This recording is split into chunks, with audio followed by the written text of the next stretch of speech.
welcome to the Piramal Pharma Limited Q1 FY27 earnings conference call.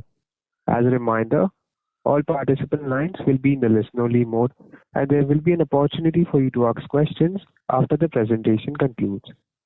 Should you need assistance during this conference call, please signal an operator by pressing star then 0 on your touch-tone phone.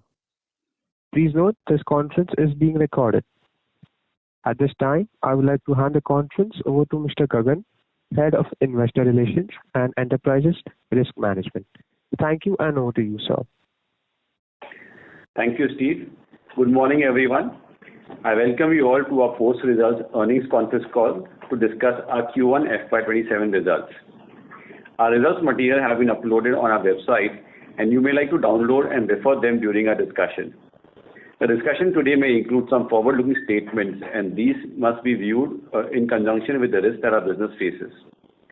On the call today, we have with us our chairperson, Ms. Nandini Piramal, CEO Global Pharma, Mr. Peter DeYoung, and our CFO, Mr. Vivek Valsaraj. With that, I would like to hand it over to Ms. Nandini Piramal to share her thoughts. Good morning, everyone, and thank you for joining our Q1 FY27 earnings call. We have started FY27 on a strong and encouraging footing with all three businesses delivering mid to high teen revenue growth along with meaningful EBITDA margin expansion. During the quarter, revenue from operations grew 17% year-on-year to 2,270 crores, while EBITDA increased 72% to 285 crores. EBITDA margins also expanded by approximately 4 basis points to 12.5%. Our profitability improved significantly, driven by all-round revenue growth, higher capacity utilization, operating leverage, pricing discipline, and continued focus on operational excellence. Our CDMO business delivered broad-based growth across India and the overseas sites. Over the last year, we have strengthened our commercial team, deepened customer engagement, and sharpened our go-to-market approach.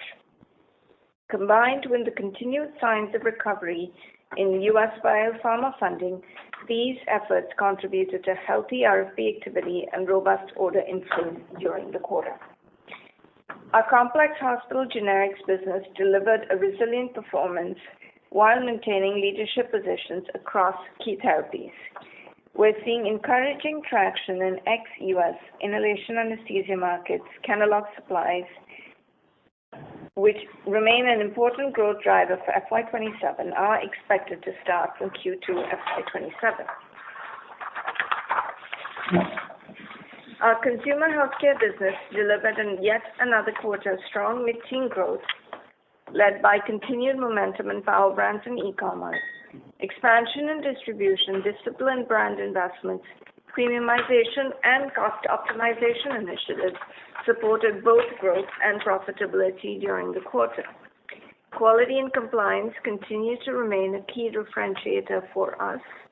During the quarter, our Sellersville facility in the U.S. received an EIR from the U.S. FDA, successfully concluding the inspection. We're also proud of our long-standing quality track record across the global network, having maintained a strong compliance culture and a zero OAI classification state. Moving to our business-specific performance, starting with our CDMO business. Our CDMO business delivered 19% year-on-year revenue growth during the quarter. Growth was broad-based with a healthy contribution from both India and overseas sites, supported by strong execution, improved demand conditions, and good order inflows across the network. Over the past year, we have made significant investments in strengthening our commercial capabilities. We have expanded our commercial team, enhanced customer engagement, and refined our commercial strategy to improve market coverage and win rates. Combined with the continued recovery in U.S. biopharma funding over the last few quarters, these initiatives have contributed to a meaningful increase in RFP activity across most of our sites. While customer decision-making timelines remain extended, we remain encouraged by both the quality and the breadth of RFPs entering our funnel. And importantly, a significant portion of these RFPs are directed towards our overseas sites, which have a favorable margin profile and offer meaningful scope for margin expansion as utilization levels continue to increase.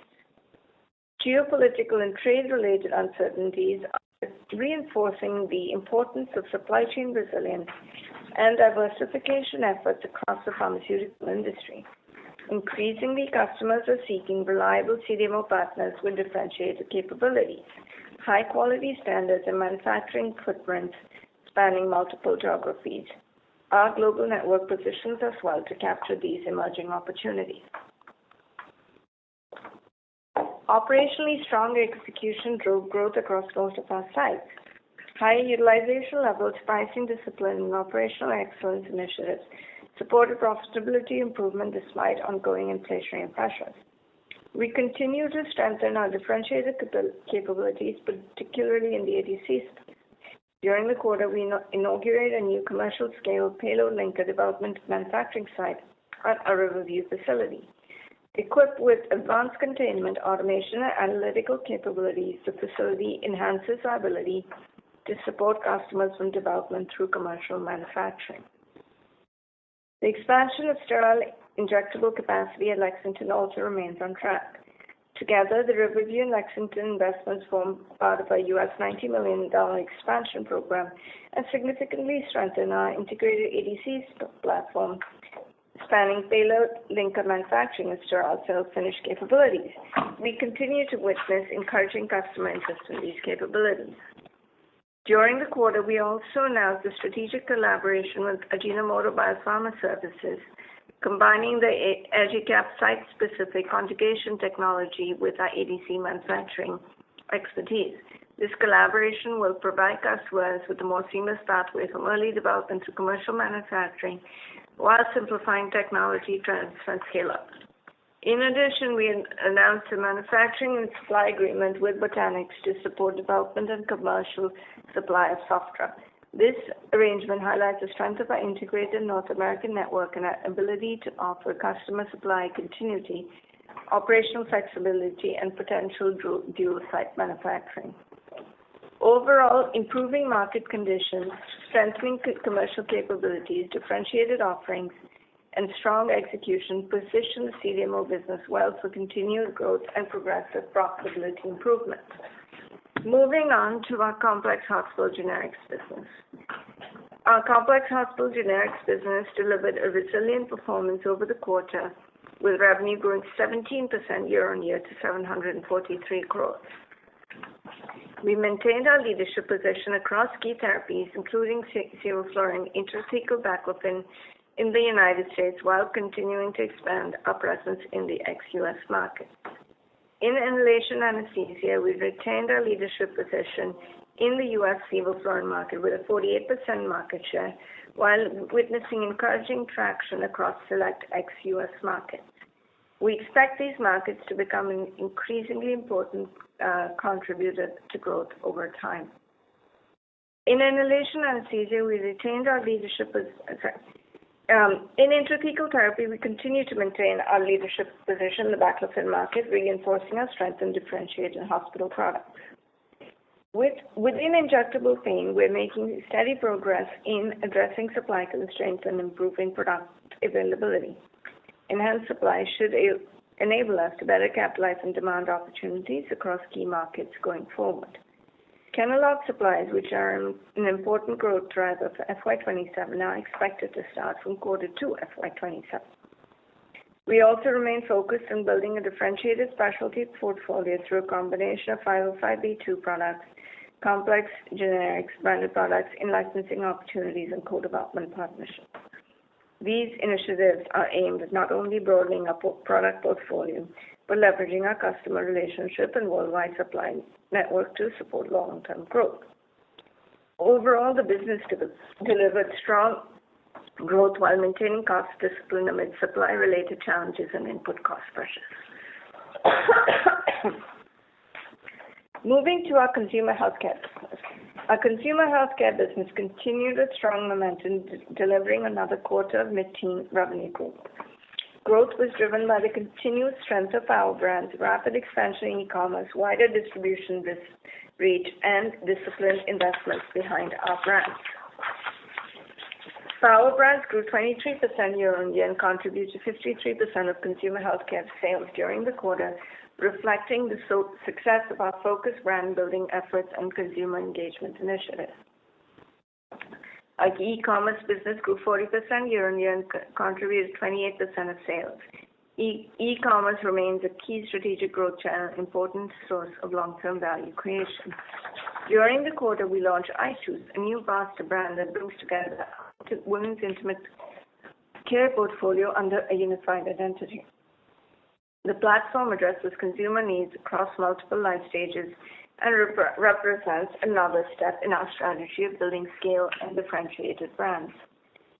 We continue to invest behind our brands and allocated approximately 12% of sales towards media and trade promotion during the quarter. Our approach combines traditional and digital media channels to maximize reach, engagement, and effectiveness. Our innovation strategy remains focused on fewer, better, and bigger launches. We continue to prioritize high-potential opportunities that can scale meaningfully while also driving premiumization across the portfolio through higher margin offerings. In addition, judicious pricing actions and cost optimization initiatives helped mitigate raw material inflation and supported profitability despite a challenging input cost environment. Overall, strong brand momentum, channel expansion, premiumization, and disciplined execution position the business well to sustain growth and continued EBITDA improvement. Summarizing the performance, to conclude, we're very pleased with our strong and encouraging start to FY27. All three businesses delivered mid to high teen revenue growth, supported by favorable long-term industry dynamics, focused investments, and disciplined execution. Importantly, this growth translated into meaningful EBITDA expansion and improved profitability. Our diversified portfolio, strong customer relationships, quality track record, and global manufacturing network continues to strengthen our competitive positioning. Looking ahead, we remain focused on deepening customer engagement, driving operational excellence, maintaining financial discipline, and judiciously investing behind select long-term opportunities. We will continue strengthening our differentiated CDMO capabilities, expanding our specialty product portfolio in complex hospital generics, and investing behind priority brands and channels within the consumer healthcare space. Based on our strong start and current business momentum, we look forward to delivering sustained revenue growth and expansion during FY27 while staying agile in a fluid external environment. With that, I'd like to open the floor for questions. Thank you. We will now begin the question and answer session. Anyone who wishes to ask a question may press star and 1 on your touchtone telephone. If you wish to withdraw yourself from the question queue, you may press star and 2. Participants are requested to use handset while asking a question. Ladies and gentlemen, we will wait for a moment while the question queue assembles.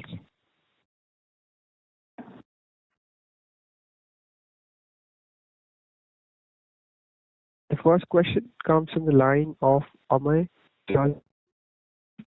Please go ahead. Yeah, thank you for taking my question and congrats on the management and good set of numbers. First question I have on the CDMO business. We have delivered good numbers during first quarter. Typically, we have seen the trend in CDMO particularly that quarter-on-quarter growth is always there from 1Q to 4Q. We keep on seeing gradual improvement in the numbers. Considering the first quarter of this year has been quite good, do you expect that to trend continue for the following quarters during the year? And do you intend to upgrade your top line guidance for the year, considering we have done well during 1Q? So, Amay, thank you for the question. And yes, historically what we have seen is that our CDMO business has seen higher quantum of revenues being delivered in H2 versus H1. This year we began with a more stronger opening order book, which we had referenced to during our last investor call, which is why we began on a stronger note. Between the quarters, there may be some ups and downs depending upon how delivery patterns emerge throughout the course of the year. But on a full year basis, we continue to stand with the original guidance that we had given at that point in time. At this stage, it's early days, Amay, and we don't want to revise any guidance. We'll come back with anything fresh maybe after the September quarter results, but we are maintaining the annual guidance at this stage. Sure. Just one more thing on CDMO side, we have I think couple of contracts which will get commercialized during the course of the year, like New Amsterdam, etc. When exactly it's likely to start adding up in our numbers? Again, we discuss this from time to time on our investor calls. We don't really comment on specific contracts. We would suggest the best way to look at, if it's a publicly traded customer, they have their own analyst reports and investor calls, and you can make your own conclusions from those because they're covered very well by very strong analysts, and I would suggest you read those materials for predictions on when they would expect to have revenue from the different offerings that they have. Sure. Just one more last question on complex hospital generics. Where our trend for last few quarters have been muted, or at least for last 5 to 6 quarters. This quarter we have delivered something like 17-18% kind of a growth. You mentioned in your opening remarks it is largely driven by non-US market. So the issue which we are facing in this segment, which was from the Chinese competition, should we assume that has been subsided, and should we expect this growth trend to continue for the rest of the year? So I would say that we started to take actions over the course of last year to respond to the Chinese competitive situation, and the Chinese competitive situation remains. However, our actions bear fruit, and we would expect to, as Vivek mentioned, we reaffirm our guidance for the full year for the business. I wouldn't necessarily assume that the exact percentage rate we had in Q1 will be the full year number. I would look back at the full year guidance we gave for the business, and I would take the Q1 base business growth that you noticed particularly in the ROW market as a positive indication that we have a plan to execute that this year throughout the year. Sure. Thank you so much. I will join back with you. Thank you. The next question comes from the line of Anti-Fragile Thinking. Please go ahead.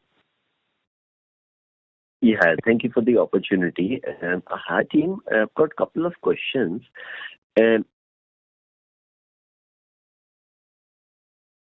Related development or manufacturing assignments, but over time the stronger platforms become embedded partners across multiple molecules and multiple stages of the commercial manufacturing life cycle. When you look at your top 10 CDMO customers today, is the average customer spending meaningfully more with Piramal every 3 to 5 years, or is the growth still largely driven by continuously replacing completed projects with new ones? Look, I think we cover some of this in our annual report breakup where we do a bunch of demographics, but we're particularly proud of our growth rate with our top 20 customers over a multi-year period.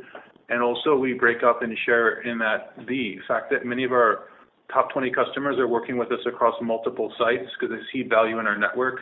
And even further, we give a breakdown showing that it's not just multiple sites. A lot of them see the east-west benefit where they're working at least one of our Indian sites and one of our Western sites. And so we think that these demographics are meaningful and significant in terms of the top 20 customers demonstrating that they're buying multiple things from us and that they're growing faster than the rest of our business. And Peter, are you saying that they actually expand their relationship by giving us multiple molecules over multiple sites, or over time? So we get in the door, do one with them, and then one becomes 5 and 7.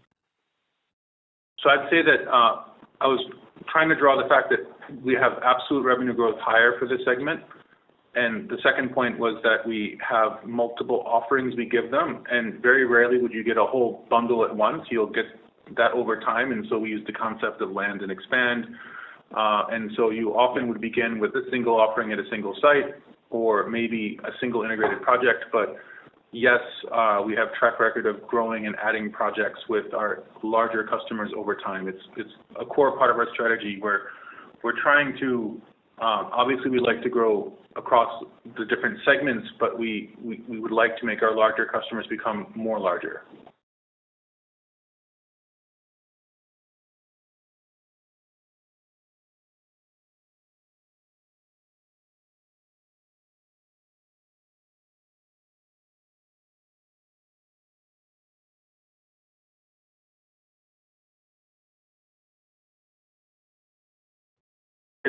Part of it is us and part of it is them.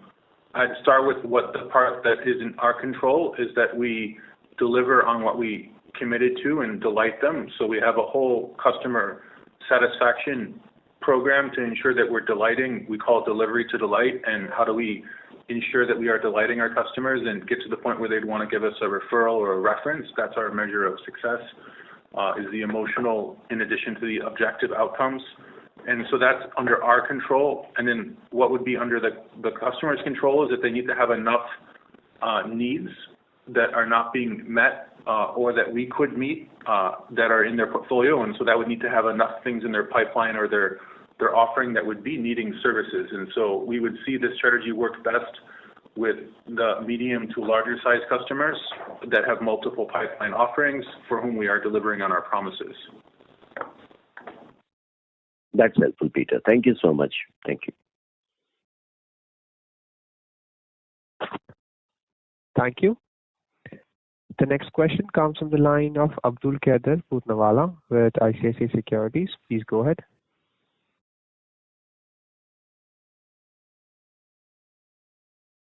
The current participant has been disconnected. We'll move on to the next question. It's from the line of Raj from Kotak AMC. Please go ahead. Yeah, hi. Thanks for the opportunity. Just a few questions. So first, in terms of the operating, in terms of the gross margin expansion, actually, at the subsidiary level. So I can see that it is going from 72 year on year ago to 68. So at what level of revenues in the subsidiary levels, or any guidance that you can give in terms of when the subsidiary gross margins start to show meaningful, improvement towards, can we put a target of say 80% gross margin?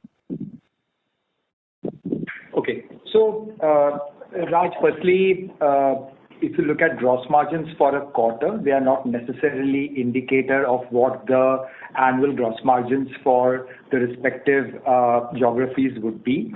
Therefore, there's some mixed impact that normally affects gross margins.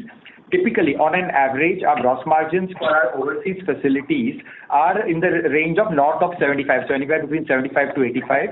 Whereas in India, if you look at it, the gross margins are on the lower side, around 55 to 65%. And that's how the blended average comes to about 64-65% for the overall company as a whole. Typically, gross margins tend to be higher in our overseas facilities. The margin profile is high. And of course, expenses will also be high. So at an EBITDA level, at scale, the EBITDA margins are comparable, whether it's India or whether it's overseas. So don't go by one quarter gross margin. It's not indicative of how the gross margin profile for the geography is. Sure. Thank you. You mentioned in terms of mix. Again, not necessarily for only for the CDMO, but just if we can get some color on both qualitative, quantitatively, in terms of the split between standalone and Concall for basically your CHG, the CHG split between standalone. So I think sevoflurane in the US is made in the subsidiary, the ex-US is in the standalone. So what would roughly be that mix? First for CHG and then for CDM. Yeah. Yeah. Currently, for our CHG business, predominant portion of the business continues to reside outside of India. So the standalone has a very small component of the overall CHG business. It's predominantly outside of India.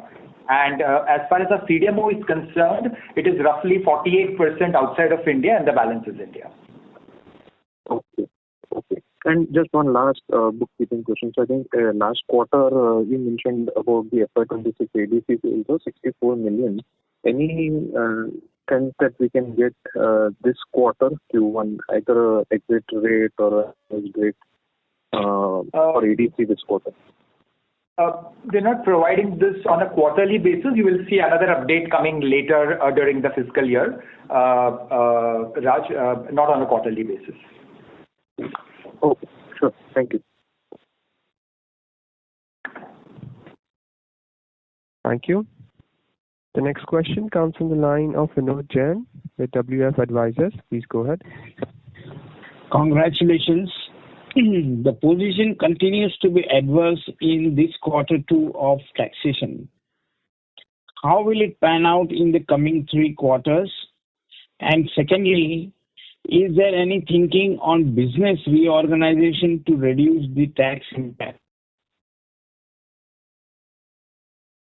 Yeah.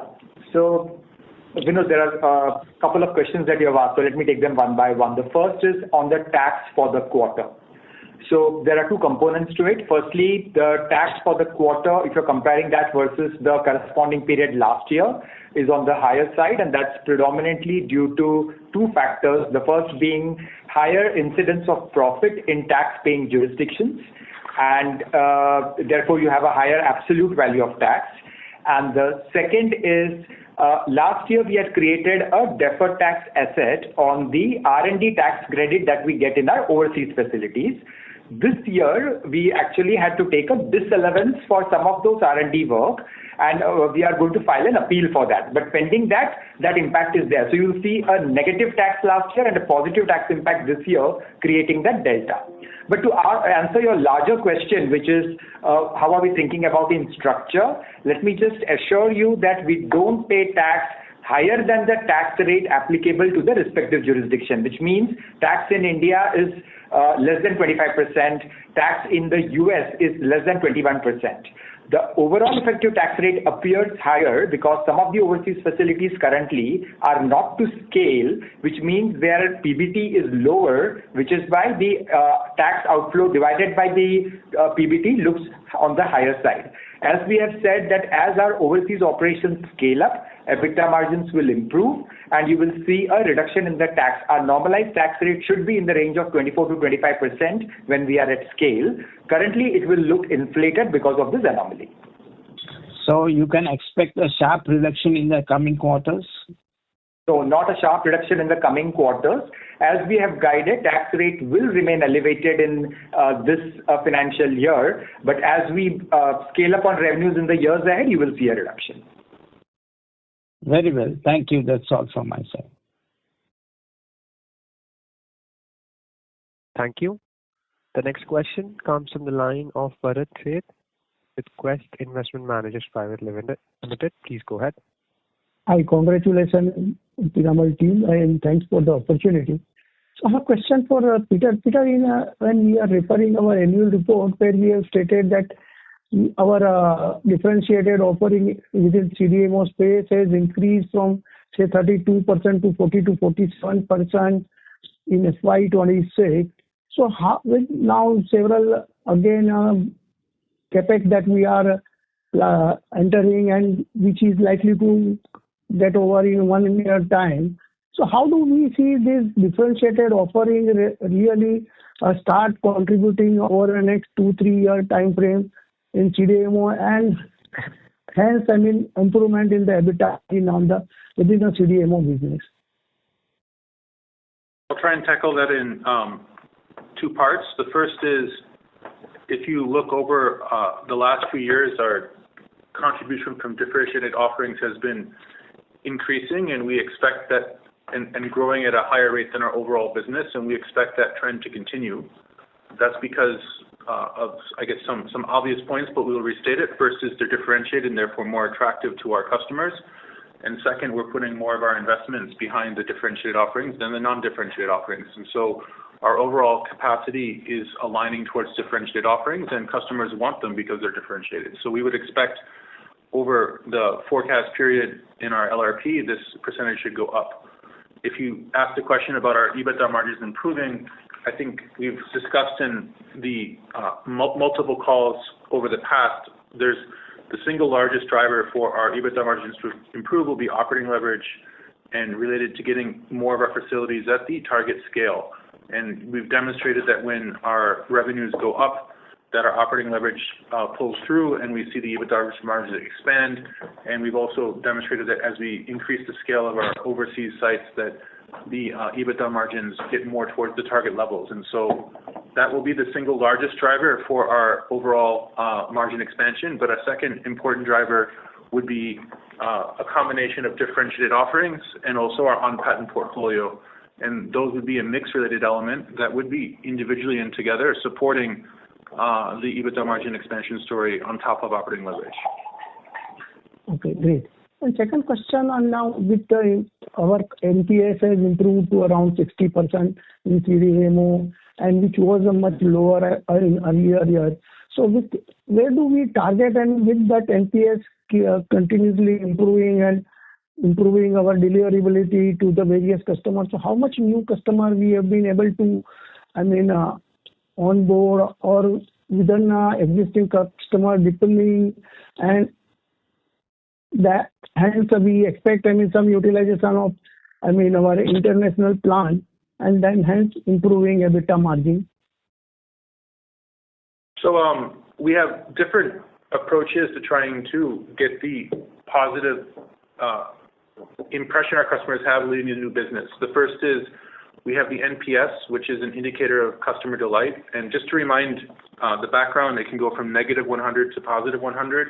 And a third-party benchmark demonstrated that the average CDMO has a negative net promoter score.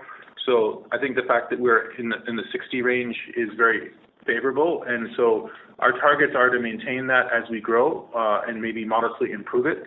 And we lay out those goals each year. The second point is in terms of ammunition we have, we see that with these positive net promoter scores, we can get referrals, references at each of our sites, and we find that that's a very useful tool.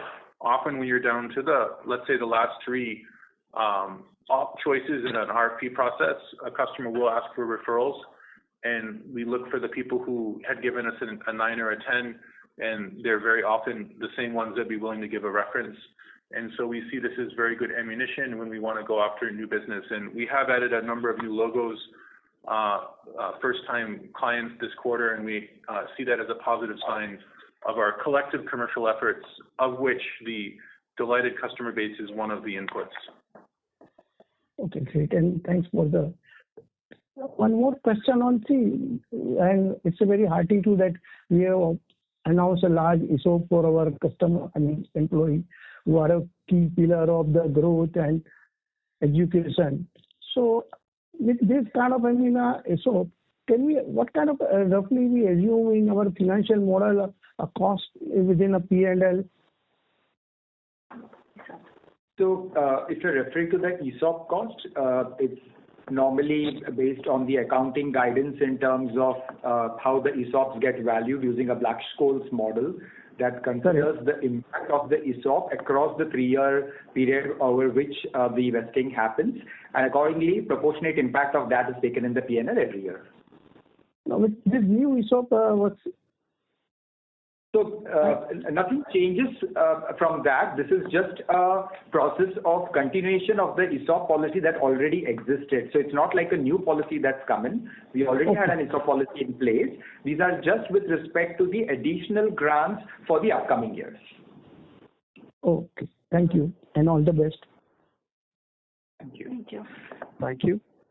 Ladies and gentlemen, in order to ensure that the management is able to address questions from all participants in the conference, please limit your questions to 2 per participant. The next question comes from the line of Abdul Kader with ICICI Securities. Please go ahead. Yeah, hi. Thank you for the opportunity. So my first question is with regards to your CDMO growth. Possible to break it down between, how the innovative portfolio would have grown versus generics, and within the innovative, how ADC would be a contributor for this particular quarter? So, Abdul, I would say it's a more broad-based growth. So it's across each of the sub-verticals within the CDMO. So whether it is our North American assets or whether it's our Indian assets, it's been more broad-based. Okay. And so with our partnership with Ajinomoto, what are the kind of investments we are planning, to put into this partnership? The way this particular partnership works is that it's more about us sharing our ability to work together on the technology. And so we already have examples where we're using their technology with clients.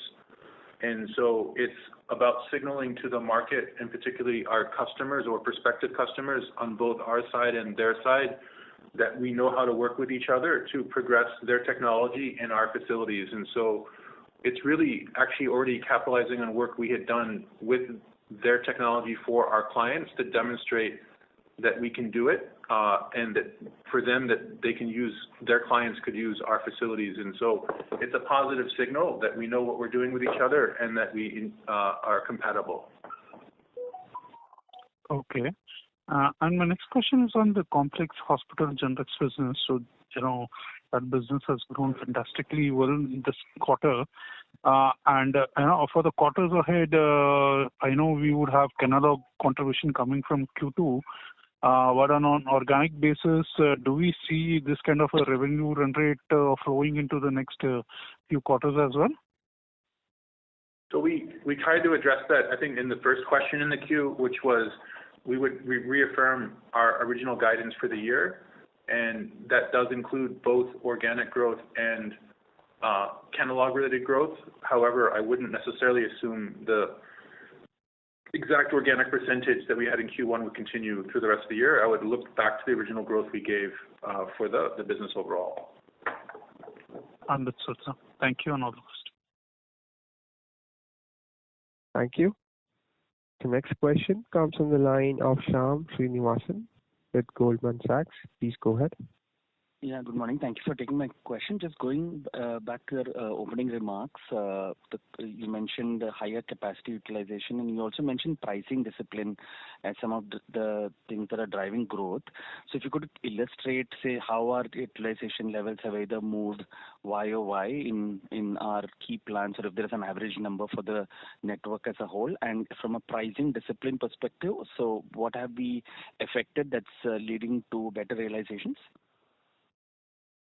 I'd say that I think we don't disclose utilization on a plant-by-plant basis, but I would say that, this quarter, as Vivek said, we've seen broad-based growth, and that includes increased revenues from our overseas sites. In terms of pricing discipline, I think it's both a mixture of, especially in the consumer healthcare business, we have raised prices a little bit to combat input cost inflation, as well as even in the CDMO business, we are looking at different pricing measures and how to manage some of the rising input costs.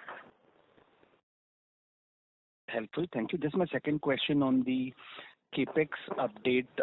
So how much was, sorry if I missed the number of quarter, how much did we do? What's our reiterated guidance for this year? I can see that we have completed the Riverview one, but what about Lexington? If you could just give us the update on the CapEx plans and the qualitative update. Thank you. So Shyam, we had guided for an annual CapEx of anywhere between 120 to 135 million of CapEx. And currently we have spent about 21 million. It's obviously CapEx also ramps up as we progress through the year. The Lexington CapEx is on track for getting completed by the end of 2027, and the spends on that as well have been progressing as per plan. This would be calendar year 27, end of year. Got it. Thank you. All the best. The next question comes from the line of Tushar Manudhane with Motilal Oswal Financial Services. Please go ahead. Thanks for the opportunity. So this ADC facility now sort of commercialized. So what kind of revenue potential one can think and over what period of time? This is the one at Riverview or at Grangemouth? Riverview. Yeah, this is the linker payload. Yeah, it's a meaningful additional capacity at that site. I would say it's in the single to low double-digit revenue potential. It's immediately available for use, and we're already having customers that are siting in it. So we're seeing significant interest in it. And just to recap why we're doing it is that we had already kind of sold out our existing capacity, and these are usually reasonably short lead time or comparatively shorter lead time projects that can go straight into that. And so we expect that to be beneficial in this year and also next year. So single to low double digit is the kind of potential for this site over a period of time? Or this is the starting point and then? So sorry, just to be clear, this is a single room in a large facility. The facility is primarily a high-potent API facility with large reactors. That's the primary purpose of the facility. This additional capacity was less than $5 million of investment that was to kit out a specific room with the linker payload technology needed to allow us to do further scale production. Understood.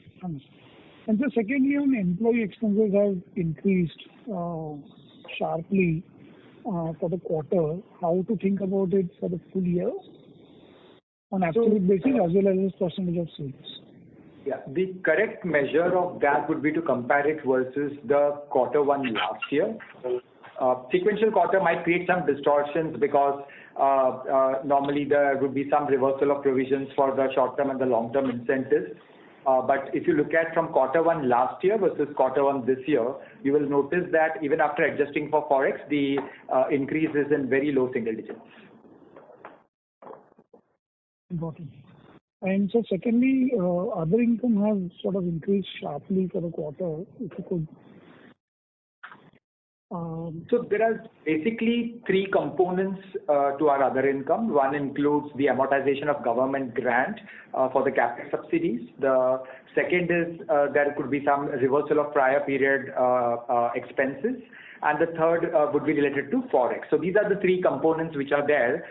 In this quarter, the increase is driven by a reversal of some provisions no longer required. So basically, 45 to 50 crore is the run rate to think about rather than the number which we have achieved in one case. That number could significantly vary because of the Forex. So depending upon how the currency moves, you will see, some Forex-related gains appearing there. So it's difficult to give an exact number as to what that quantum will be. And just lastly, with respect to exports, how much would have been the constant currency growth for us for the quarter? You could give CDMO and CHG separate. Benefit of currency across all business at a very high level would roughly be about 9 to 10%. On a year-on-year basis, right? Yes. All right. Thank you. Thank you. The next question comes from the line of Alankar Garude with Kotak Institutional Equities. Please go ahead. Hi, good morning, everyone. Sir, in the past, you have spoken about your integrated differentiated ADC offering. Currently, your ADC sales are more skewed towards conjugation. With the Riverview expansion done, say, over the next 3 to 5 years, should we expect more traction in winning integrated ADC contracts? Yes, we expect with both the Riverview expansion, which is one of our newest offerings in the integrated bundle, that we can then handle larger scale and more in line with our capacity in Grangemouth. And also, as important, the commercial expansion at Lexington will also further allow us to have larger scale ADC linkages. And so we would expect the growth to continue at Grangemouth for conjugation, but to be complemented by higher growth probably in the other two offerings to get the overall package more balanced. But we continue to expect the conjugation to be the anchor and the largest contributor to our offering, where we think we have the most differentiation. Got it. The second question is on the large contract that where we had seen destocking. You had spoken about excess stock in the system in the last quarter, and you had also mentioned about getting orders once inventory in the system is consumed. Can you update us on the current status of your discussions with the innovator? And realistically, can we expect any sales from next year, meaning FY28? We don't currently anticipate anything this fiscal year. We think we communicated that was the expectation last quarter, and we are continually in touch with them because we serve them on other projects. And when their situation changes in a material manner, we would likely let you all know. Fair enough. And the final question from my side, you mentioned earlier in the call that a significant portion of the RFPs are being directed towards overseas facilities. Apart from the fact that you have capacities available overseas with very low utilizations, and you have some differentiated capabilities as well in those facilities, are you seeing a clear preference by Big Pharma towards nearshoring? Not really. What I would say is that we are seeing.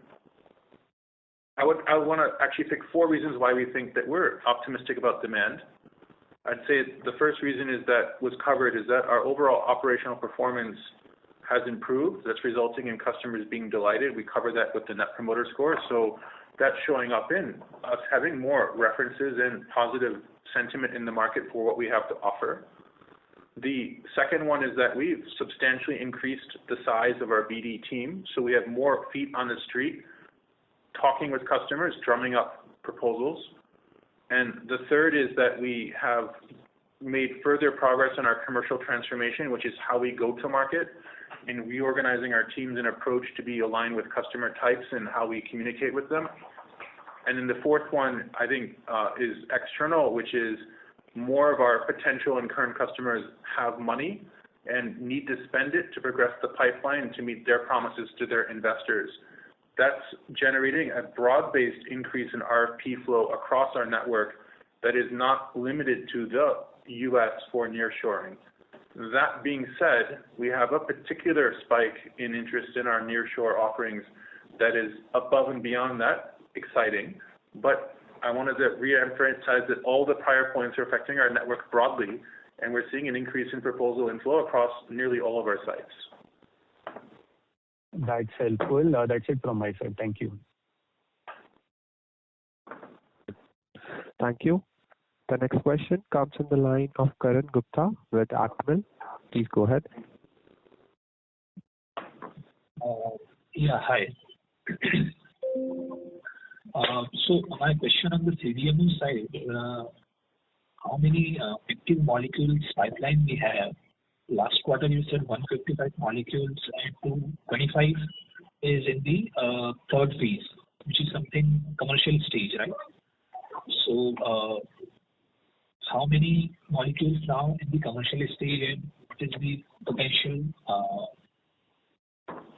revenue of those molecules? It's a fair question. I think historically we've updated those statistics annually. We are evaluating from time to time how frequently to share those with you all, and we are evaluating whether we would do an interim update throughout the fiscal year, but at the moment that's been an annually updated set of figures because we find that you can have too many anomalies in a quarterly level, but we are and we will continue to reevaluate whether we want to change the periodicity of sharing that, but right now it's an annual update. Yeah, I mean, you can share also maybe 6 monthly, but what the potential revenue that you are looking for those 25 molecules? We don't historically, again, share individual or aggregate forecasts for groups of programs. I would just indicate that the later stage programs typically are larger than the early stage programs because of the definition of them being at that stage. And so the reason why we highlight that late stage pipeline is that it's the 50% chance on average it could make it to commercial. and they typically would have the potential to be larger recurring revenue streams. So we would ask you to assume that most of the 25, if successful clinically and with their registration, would be meaningful contributors to our future growth, and that's why we've highlighted them. Okay. One question on the margin side. Just wanted to understand the margin trajectory going forward for the next 2 to 3 years. Is we have set up the capacity in US.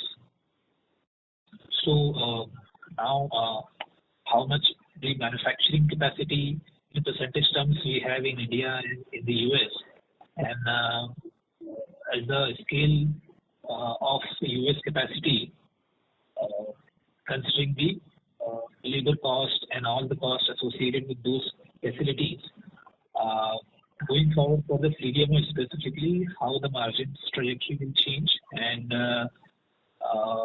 any ballpark figure for the same.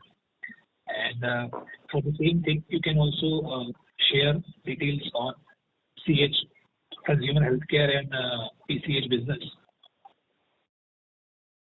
So, Karan, we had in our 5-year strategy indicated what the margin profile for each of the business we are targeting. For both, all the 3 businesses, the intent is to move on similar lines. Currently, the overall capacity utilization at our India assets are relatively higher versus the overseas assets where we have newly created capacities, so their utilization levels are lower. The overall margin obviously depends upon the level at which capacity utilization happens. So if you look at our North America or our European assets, as the capacity utilization ramp up, the margin will increase. At the company level, we had said that we are targeting EBITDA margins of 25% by FY30, and likewise for the CDMO business also we have set margins to move up in a similar range by FY30, and that's what we are targeting over the next 5 years. All of these details you can find in our strategy deck as well, which is available on the website. Okay. So, I mean, which is particular business will contribute more in terms of margin expansion? So I can understand that the other 2 businesses, I think, more stable in terms of margins, where the generics part and your PCH business. But your CDMO business, I'm a bit concerned about how the margin trajectory will change in the CDMO business, right? So as you said, you have couple of molecules in the commercial stage, right? So what's the potential, basically, the revenue side of that molecules, or the consistency of getting those, molecules in the commercial stage? That is something that... So Karan, CDMO is 60% of what we do, right? And also the largest potential for margin expansion is in the CDMO business. So this drive of margin from where we are today to go up to 25% will largely be driven by the CDMO business, and more specifically driven because utilization at our overseas facilities is expected to improve, which will help drive this. And at the same time, as you rightly mentioned, the pipeline of products with more innovator product with that kind of a differentiated mix becoming an increasing part of our business, that will drive the overall margin expansion. As you rightly mentioned, complex hospital generics margins are stable and will remain stable.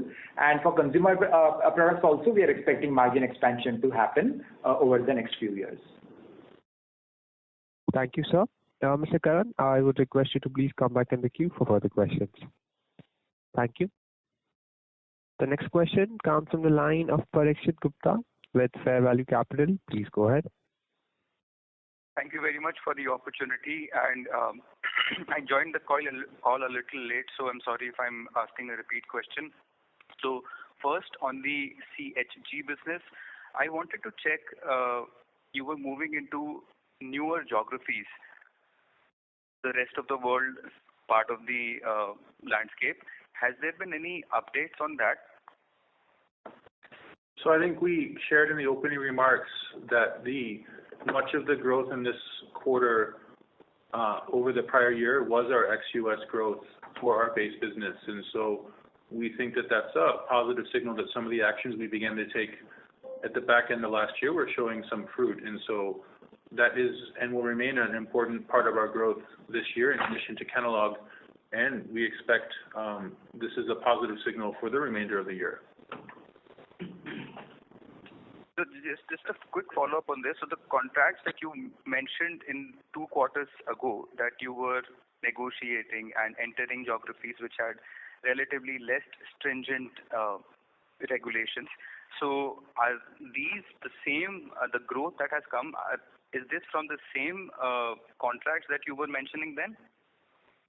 So it's maybe less binary than what you're describing. We sell in 100 countries, and in many of those countries we have some existing business, but we were not at our target market share percentages. And so when we look at the growth this year over last year, we've had some market share gains in some of those countries where we historically maybe didn't have quite the same share that we have in this period. And so we're hopeful that that we can continue to get some wins like this going forward based on other discussions we're having. And so it's when you have that large of a ROW market landscape, we continue to play across the field and see where we can get wins.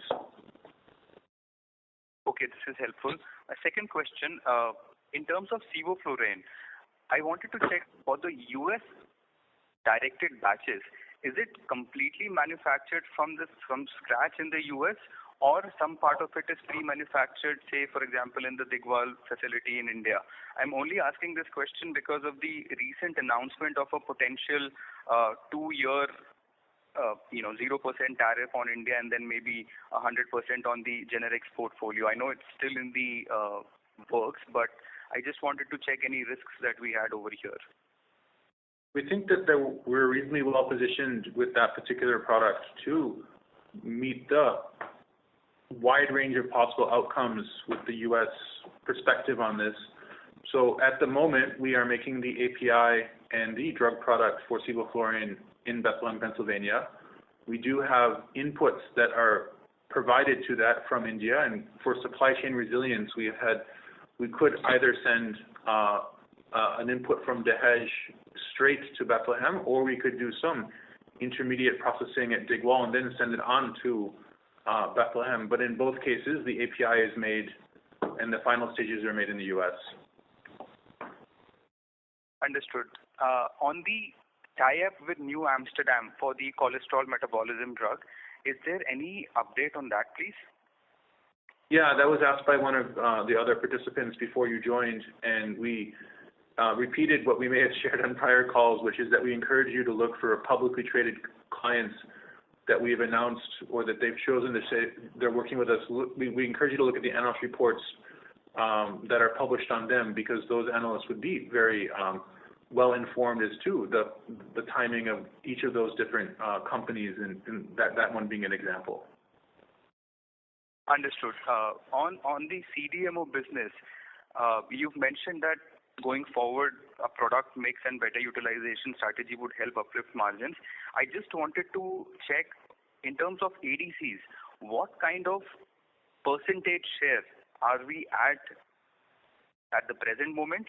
And given our FY30 guidance, what would be the percentage share that we have baked in our assumptions? I would say that we have a small percentage share of a very large and rapidly growing market. And so in order to achieve our long-range plan, we would not need to have any crazy or aggressive assumptions around market share gains. I think we are hoping to participate in what is a large and growing market with what we think is a differentiated offering, particularly for clients who are open to and interested in a non-China oriented supply chain. So we don't need to achieve our LRP ambitions, which we are excited about. We don't need to have any heroics around massive market share gains. And we're not currently at a very high percentage in the market share also, so we think there's a lot of headroom. Thank you, sir. Mr. Parikshit, I would request you to please come back in the queue for further questions. The next question